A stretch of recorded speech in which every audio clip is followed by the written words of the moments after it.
sekedar kewajiban di atas 21. Suara decapan serta desahan memenuhi kamar mewah bernuansa putih itu. Wanita dengan manik mata hitam legamnya tampak menatap sosok laki-laki yang bergerak di atasnya dengan mata terpejam. Meskipun mulut laki-laki itu terbuka, menunjukkan betapa ia menikmati percintaan mereka. Namun, tak ada satupun ekspresi di wajah tampan itu yang menunjukkan jika laki-laki itu menikmati percintaan mereka saat ini. Tubuh mereka sama-sama bergerak, dengan cucuran keringat yang menyatu satu sama lain. Bukan hanya itu, perutnya yang membuncit pun tampak bergerak lucu, membuat laki-laki yang sudah digandrungi nafsu itu harus berhati-hati agar tidak menyakiti ataupun melukai sang bayi di sana. Ah! Desah laki-laki itu panjang sebelum tubuhnya bergetar dengan kepala yang ia tekan di leher sang wanita. Sang wanita yang juga merasakan jika sang laki-laki sudah mendapatkan pelepasannya setelah ia mendapatkan pelepasan untuk ketiga kalinya itu memeluk punggung laki-laki itu kuat sambil mendongakkan kepala. 5 menit berlalu, deru nafas laki-laki itu mulai beraturan. Tubuhnya juga tak bergetar seperti tadi. "Kau mau kemana?" tanya wanita dengan rambut coklat dan mata hitam itu saat melihat sang laki-laki tampak bangkit dengan tangan yang mulai memunguti pakaian yang tercecer di lantai. Wajah tampan itu tanpa ekspresi. Hanya datar. "Kerja. Kerja. Bukankah ini sudah malam? Tidak bisakah kau menemaniku di sini?" pintanya dengan suara pelan. Wanita hamil itu bahkan dengan hati-hati menyandarkan tubuhnya di kepala ranjang. Menarik selimut untuk menutupi tubuh polosnya yang penuh akan peluh.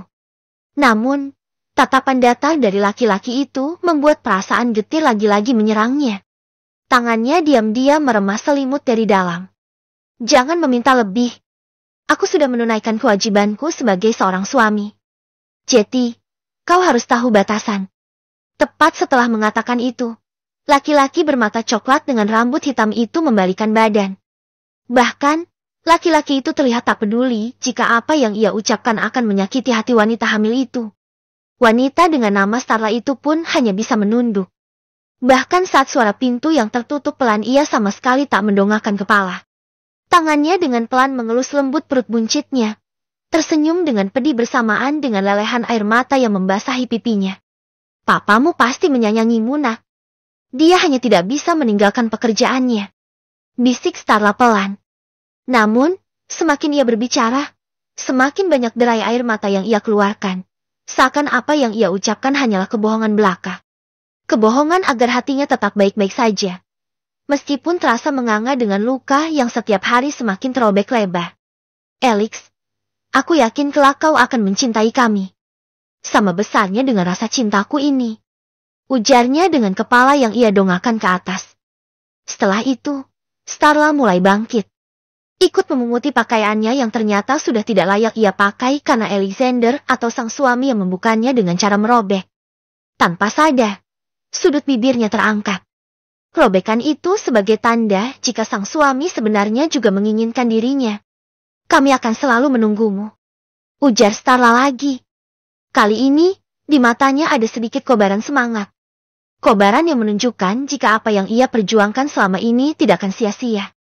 Sementara di dalam ruang kerja, terlihat sosok Alexander yang berkutat di depan laptop yang menyala. Wajahnya tetap datar. Tak ada perubahan sama sekali. Bahkan, sudut bibir itu pun tak pernah terangkat.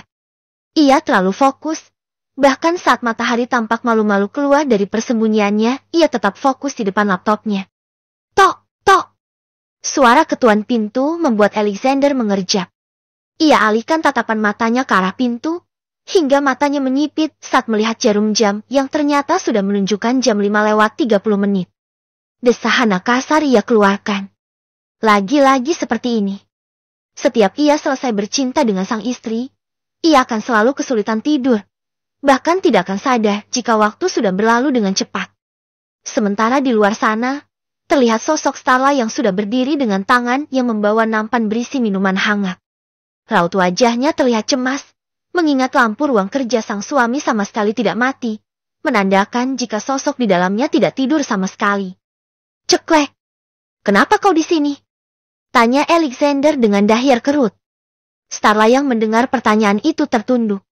Tatapan tajam namun datar dari Alexander membuat tubuhnya meremang. Ah, aku hanya ingin memberimu minuman hangat. Kau pasti tidak tidur semalaman, ujar Starla dengan hati-hati. Alexander mendengus, kemudian menyingkirkan tubuhnya agar Starla bisa masuk ke dalam dan meletakkan nampan berisi minuman hangat itu di atas meja. Diam-diam Starla mendesah lega. Setidaknya, ia tidak diusir seperti yang lalu-lalu. Laki-laki itu menerimanya dan membiarkannya masuk ke dalam. Bukankah ini sebuah kemajuan? Tanpa sadar, sudut bibirnya terangkat, membuat Alexander yang diam-diam mengawasi Starla mengangkat sebelah alisnya. Letakkan di atas meja. Setelah itu kau keluarlah, ujar Alexander yang merasa terganggu dengan senyum tipis yang diam-diam ditimbulkan oleh Starla. Starla yang mendengar itu mengerjapkan mata.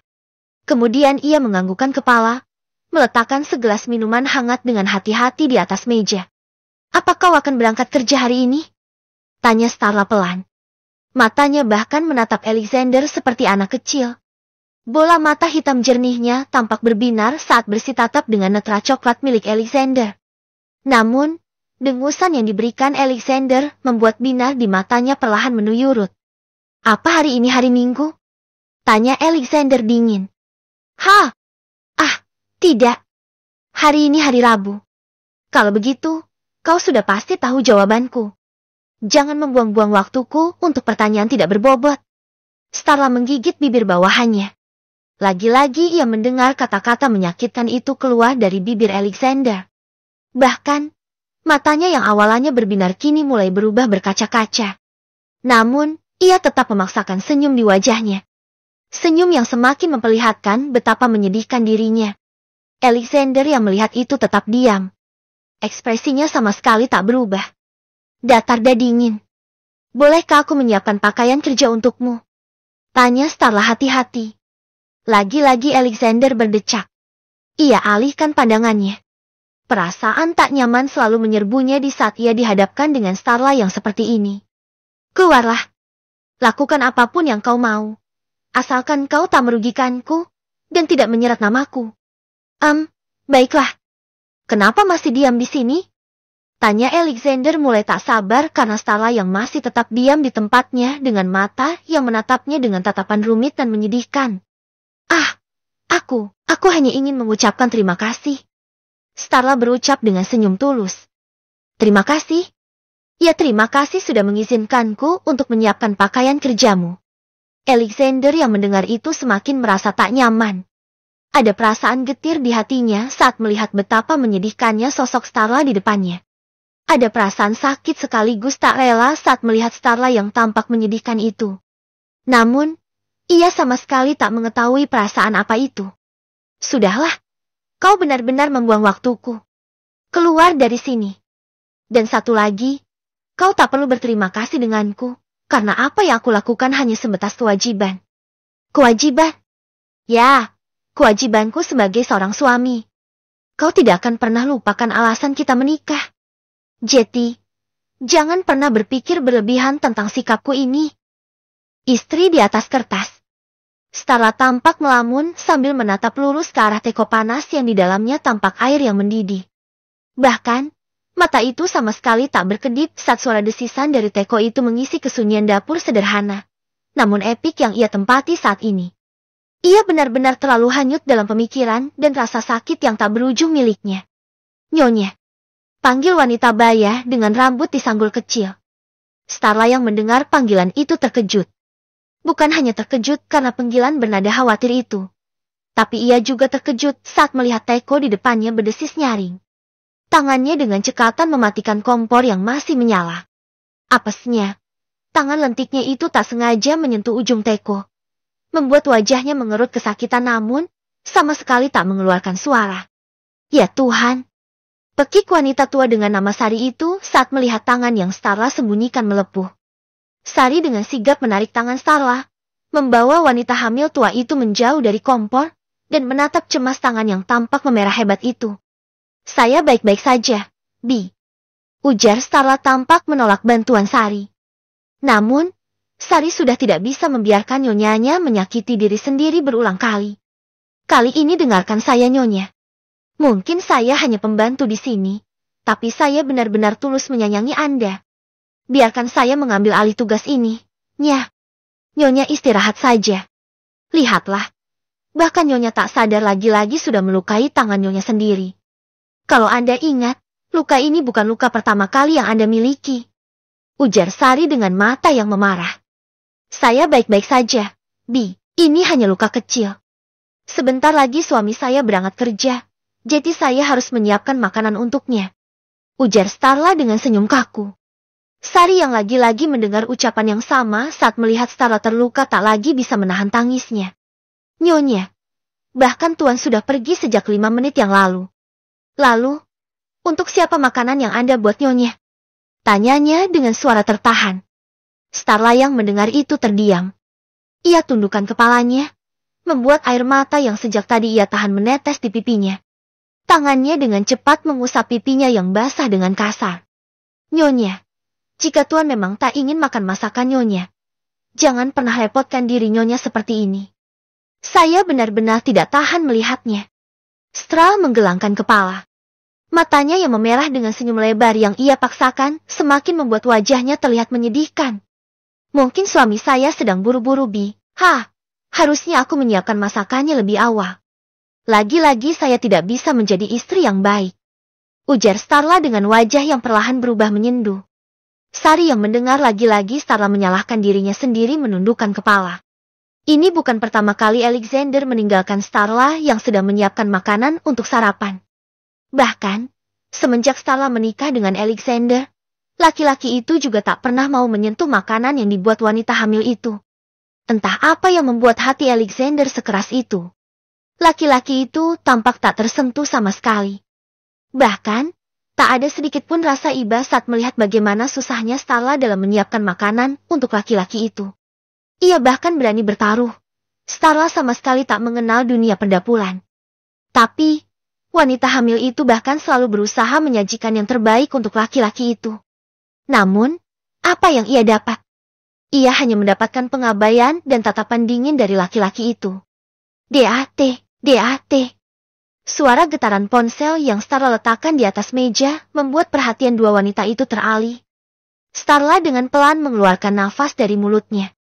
Bi, tolong pindahkan semua makanan itu di meja makan.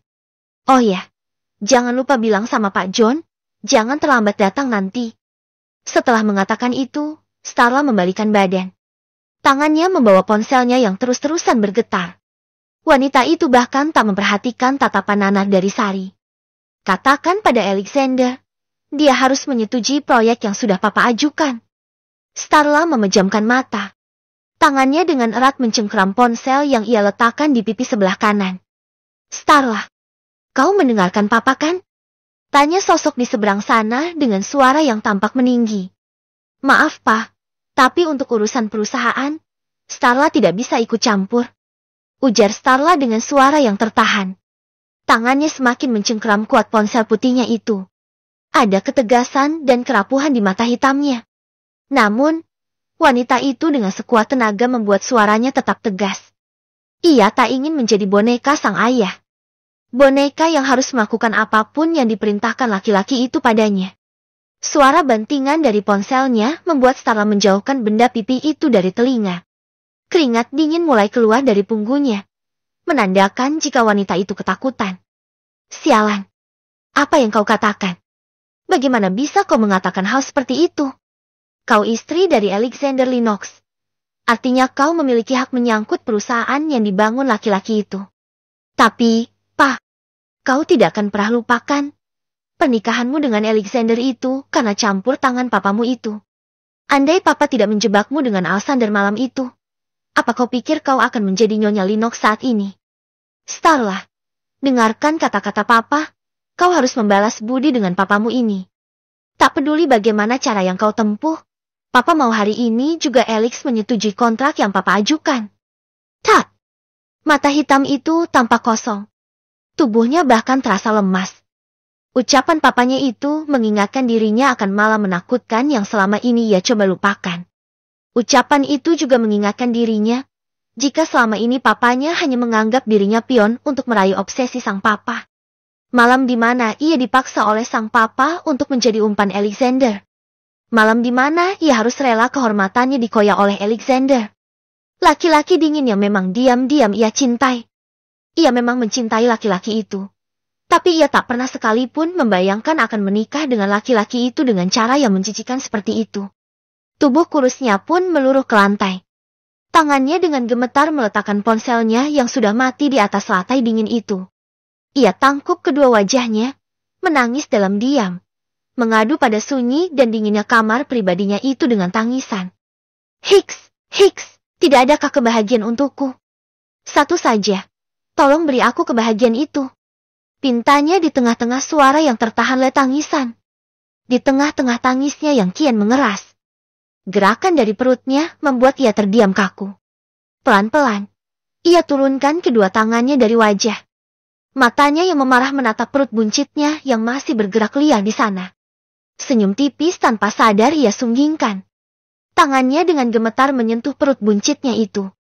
Menyentuhnya hati-hati, seakan bayi dalam kandungannya saat ini sudah berada di depan matanya. Ya, Mama punya kamu nak. Harusnya Mama bahagia. Maafkan Mama yang hampir melupakan kehadiranmu. Bisiknya dengan pelan. Tok, tok. Suara ketukan pintu membuat interaksi yang dilakukan Starla dengan sang anak terhenti. Tangannya dengan cekatan menghapus wajahnya yang basah air mata. Nyonya, Anda baik-baik saja kan? Tanya Sari dari luar. Wanita tua itu terlihat benar-benar cemas. Sudah hampir setengah jam Starla tidak keluar dari kamarnya. Telinganya bahkan sayup-sayup mendengar suara tangis tertahan dari arah dalam. Namun, ia sama sekali tak memiliki keberanian untuk membuka pintu kamar sang majikan untuk melihat langsung keadaan majikannya itu. Ceklek! Nyonya! Panggil Sari dengan wajah yang semakin cemas. Di sana, terlihat wajah Starla yang sedikit membengkak. Matanya memerah, dengan ujung hidung yang tak kalah memerah. Starla yang melihat kecemasan di mata Sari hanya tersenyum. Ayo kita sarapan, Bi. Ajak Starla mengabaikan pertanyaan Sari tadi. Sari yang melihat itu hanya diam. Wanita tua itu menghela nafas panjang. Kemudian mengikuti sang majikan dari arah belakang. Sementara itu, di kediaman ayah Starla, Antonio Andromeda tampak menatap pecahan vas bunga dengan wajah merah padam. Pah, kenapa Papa marah? Apakah Starla melawan perintah Papa lagi? Tanya Rebecca, adik angkat Starla. Antonio yang mendengar pertanyaan anak angkatnya itu mendengus. Jangan ikut campur. Kau urusi saja kuliahmu itu. Jangan membuat malu Papa. Rebecca yang mendengar itu berdecak kesal. Matanya menatap sang ayah itu dengan tatapan penuh dendam. Tapi, wanita itu dengan baik menyembunyikan dendamnya itu. Andai Rebecca yang menghabiskan malam dengan Alexander, Rebecca yakin semuanya akan jauh lebih baik. Ujar Rebecca pelan. Antonio yang mendengar gumaman Rebecca memicingkan mata. Ada tatapan tak suka di mata tua miliknya itu. Kenapa kau berbicara seperti itu? Apa kau meragukan penilaian Papa? Papa memutuskan Starla yang menjadi pasangan Alexander bukan tanpa alasan. Jetty, jangan sekali-kali kau mengatakan hal seperti itu di depan Papa. Peringat Antonio dengan wajah yang tampak muram. Rebecca yang mendengar itu terdiam. Ia merasa Antonio selalu pilih kasih. Meskipun ia diangkat oleh laki-laki itu, tapi ia sama sekali tak merasakan kasih sayang laki-laki itu. Ia benar-benar membenci sosok Starla. Wanita naif yang mendapatkan segalanya dengan mudah. Bahkan, mendapatkan gelar Nyonya Lunox tanpa usaha sama sekali. Bukankah selama ini ia yang selalu menunjukkan ketertarikannya dengan Alexander? Tapi lihatlah. Antonio dengan rencana liciknya malah menjebak Alexander untuk tidur dengan Starla. Membuat ia sama sekali tak memiliki kesempatan untuk menjadi Nyonya Lunox. Jangankan menjadi Nyonya Lunox, naik ke atas ranjang Alexander pun ia tak memiliki kesempatan itu. Di mana suamimu? Tanya Bella, dokter kandungan yang selama ini bertanggung jawab pada Starla. Starla yang lagi-lagi mendengar pertanyaan itu tersenyum kaku. Ia berdaham pelan, membuat wanita cantik di depannya itu menyipitkan mata. Dia sedang sibuk. Sika, alasan apa itu? Jika kau mengatakan alasan itu di hari pertama pemeriksaan, aku akan percaya. Tapi kau mengatakan alasan yang sama setiap kau datang ke sini. Starla hanya tersenyum. Ia terlalu bingung menjelaskan kondisinya saat ini. Sementara Bella semakin berdecak kesal. Sika, seperti apa sih suamimu itu? Apa dia lebih sibuk dari Alexander Lunox itu? Cibir Bella yang tidak mengetahui jika Alexander Lunoxlah suami dari pasien yang sudah menjadi sahabatnya itu. Tidak mungkin. Suamiku hanya orang biasa. Ujar Starla dengan senyum kaku. Senyum yang terlihat benar-benar dipaksakan. Bella yang melihat itu menatap Starla dengan ekspresi curiga. Sementara Starla hanya bisa meremas ujung gaulnya, menatap Bella dengan ekspresi yang dibuat setenang mungkin. Biar bagaimanapun, ia tidak bisa membongkar statusnya yang menjadi istri Alexander. Hal itu sudah menjadi kesepakatan mereka tepat setelah janji suci pernikahan mereka ikrarkan. Ia hanya akan menjadi istri di atas kertas, yang tidak bisa meminta pengakuan di depan publik, ataupun meminta hal berlebihan pada Alexander, seperti menemaninya ke dokter kandungan.